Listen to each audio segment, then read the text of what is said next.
यार हम लोग नहीं बने, ईश्वर करे हम कभी ना बने, लेकिन कहानियाँ सच्ची हैं। जब मैं दिल्ली आया था 1990 में, मैं हरियाणा के एक शहर से भिवानी से दिल्ली आया था पढ़ने के लिए। मेरे ड्रीम कॉलेज में हंसराज भी था, पर मेरा संयुक्त से मेरा एडमिशन जाकिर हुसैन में हुआ। मेरे अंक ठीक थे, यहाँ हो सकता था, पर मैं तो नई दिल्ली स्टेशन पे उतरा, बाहर निकला, पता लगा वहीं एक कॉलेज है, वहीं एडमिशन ले लिया मैंने। तो लोगों ने कहा कि यार कैंपस बड़ा अच्छा होता है। मैंने कहा क्या फ़र्क पड़ता है, कॉलेज कॉलेज होता है, छंडो, यही छंडो में सिखाने आया हूँ आपको। ठीक है, स्टेशन से निकले वहीं कॉलेज है, मेरे घर जाना होगा तो आराम से कॉलेज से निकल जाएंगे, क्या रखा कैंपस में। पर मेरा एक दोस्त जो मेरे साथ ही आया था उसी शहर से, उसने एडमिशन हंसराज कॉलेज में लिया। मैं और वो स्कूल के डिबेटर्स थे, डिबेटिंग में हम लोग स्कूल टाइम से काफ़ी एक्टिव थे। डीयू में तो यहाँ भी एक्टिव रहे। डीयू में मैंने करीब 5 साल डिबेटिंग किया। मेरा ख्याल है कि लगभग मतलब 300-400 डिबेट्स मैंने जीती होंगी डीयू में, कुछ हारी भी होंगी, लेकिन मैंने खूब डिबेट, वो मेरा दरअसल दाना पानी था, रोजी रोटी मेरी वही थी कॉलेज के दिनों में। घर से पैसे मैं लेता नहीं था, मिलते भी नहीं थे, देना क्या था, मतलब ऐसी स्थिति भी नहीं थी उस समय मेरे घर में कि मिल सके। तो डिबेटिंग मेरा रोजगार था, एम्प्लॉयमेंट था, मेरा उससे काम चल जाता था आराम से, उसका भी चल जाता था। वो हंसराज से था, मैं जाकिर हुसैन से था, हम खूब डिबेट्स में मिलते थे। अक्सर ट्रॉफी या तो हम जीतते थे या वो जीतता था, कोई भी जीते रूम पे ही आती थी, क्योंकि हम रूममेट्स थे, एक साथ ही रहते थे। वो मुझसे योग्यताओं के मामले में 21 था, बल्कि अगर वो 21 था तो मैं 15 ही रहूँगा या 12 रहूँगा, 22 या 21 तो नहीं रहूँगा, मुझसे बेहतर था योग्यताओं में, बड़ा अच्छा व्यक्ति था। ग्रेजुएशन के बाद मैंने एमए हिंदी साहित्य में एडमिशन लिया, जबकि बीए ऑनर्स हिस्ट्री में किया था मैंने। उसने तय किया कि वो कुछ और करेगा, प्रोफेशनल कोर्स करेगा, नौकरी करेगा, तो चला गया दिल्ली से। मैं दिल्ली में रहा, फिर मैं एमए के बाद तैयारी करने लगा यूपीएससी की। तब तक मैं यूजीसी जेआरएफ कर चुका था। पहला अटेम्प्ट दिया, प्रीलिम्स हो गया, मेंस मेरा 96 के मेंस की बात कर रहा हूँ, मेंस शुरू होने वाला था, 2 दिन रह गए थे। करीब 10 दिन पहले वो मेरे पास आया हुआ था दिल्ली में, मिलजुल के अच्छे से बात कर गया था। उन दिनों उसका एक प्रेम संबंध कहीं हमारी एक मित्र के साथ चल रहा था। हम सब दोस्त थे, तो उनमें से 2 लोगों का आपस में अफेयर था। मुझे नहीं पता क्या हुआ, लेकिन मेरे मेन एग्जाम से 2 दिन पहले रात को 12 बजे एक फ़ोन आया और ये बताया गया कि मेरे दोस्त ने फंदा लगा के अपनी जीवनलीला समाप्त कर ली है। वो दिल्ली से दूर से गए,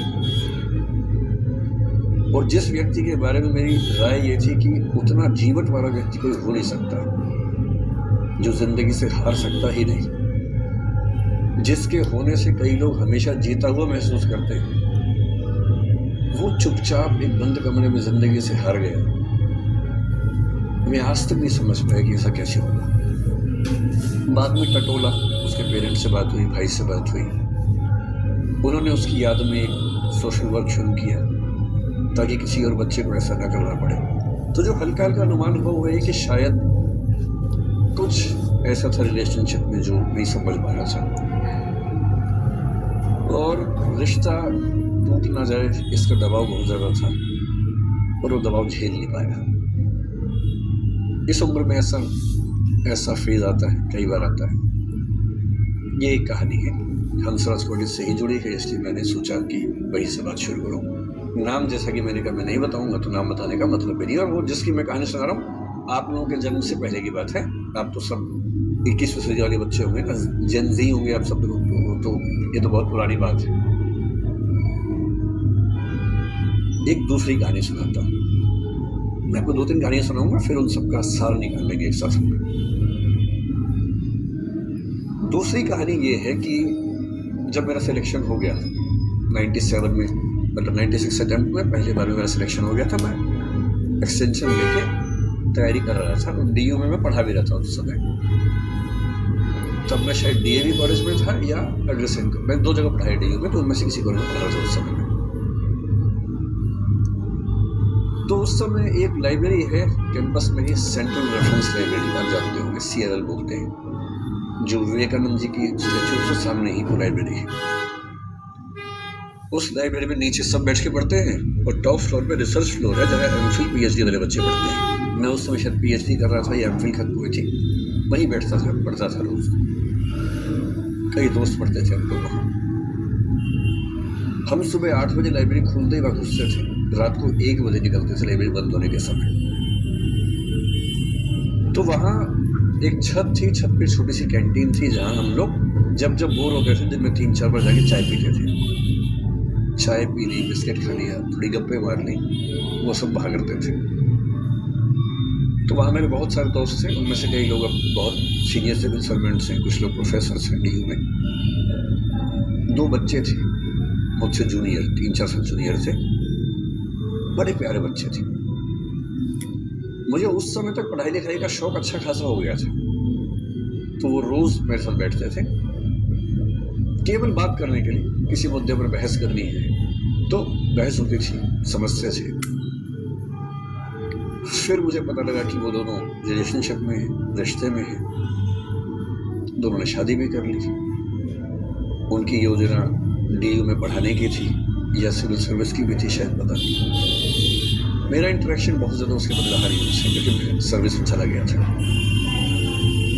इतने जिज्ञासु बच्चे थे दोनों, इतने जिज्ञासु कि उनसे मिलकर तबीयत खुश हो जाती थी कि हर चीज जानने का मन करता था उनका, हर विषय पढ़ने का मन करता था।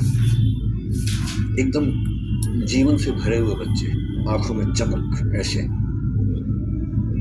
फिर दोनों की शादी हुई तो मैं शादी में जा नहीं पाया, क्योंकि मेरा रिश्ता सिर्फ लाइब्रेरी में 1 घंटा गप मारने वाला था, उससे ज्यादा था नहीं रिश्ता उनके साथ। फिर सुनता रहता था कि मैं सब बढ़िया चल रहे हैं, पढ़ाई कर रहे हैं, तैयारी कर रहे हैं। इंटरकास्ट मैरिज की उन लोगों में खूब हंगामा हुआ। दोनों घर में तलवारें खींची गई, किसी तरह से तलवारें संभाली गई, मैनेज हुआ, दोनों साथ रहने लगे। और फिर 3-4 साल के बाद एक दिन मैंने खबर सुनी कि उस बच्ची ने फंदा लगा के जीवन लीला समाप्त कर ली। ये बात भी दिल्ली विश्वविद्यालय की है। उस दौर के सब लोग इस कहानी को जानते हैं। मेरे ख्याल से दोनों कहानी आपकी प्रिंसिपल मैडम जानती होंगी, नहीं ध्यान कर पाएंगे तो मैं उनको जैसे नाम बोलूंगा अकेले में तुरंत समझ जाएंगे मैं किसकी बात कर रहा हूँ। मैं आज तक नहीं समझ पाया कि ऐसा क्या हुआ होगा।